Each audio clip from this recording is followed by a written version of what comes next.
ఇప్పుడు మీరు 2016 సంవత్సరం నుంచి ఫీల్డ్లోకి వచ్చానంటున్నారు కదమ్మా. దగ్గర దగ్గర సుమారుగా 8 సంవత్సరాల దాకా అవుతుంది. ఈ 8 సంవత్సరాల ప్రయాణంలో మీకు ఇంట్రెస్ట్ కలిగించి మీ మనసు గెలుచుకున్న ఎద్దు ఏదైనా ఉందమ్మా? బాగా నచ్చిన ఎద్దు? అగ్నిజ్వాల నేను కొనాలనుకున్నాను ఎద్దులు. అయితే అప్పుడు కొద్దిగా ప్రాబ్లం వల్ల కొనలేకపోయాము.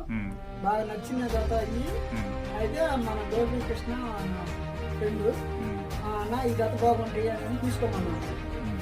బాగా నచ్చి అగ్నిజ్వాల గిత్తలు నీకు బాగా నచ్చినది అన్న బాగుంటాయి అని చెప్పి తీసుకోమన్నాను. నేను తీసుకోవాల్సింది ఏంటంటే అన్నకి ఇప్పించాను. జత కూడా హిట్ అయింది. జత హిట్ అయింది.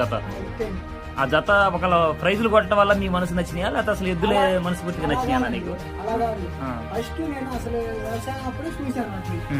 నేనేంటంటే వ్యవసాయం చూసే ఏదైనా సెలక్షన్ చేస్తాను.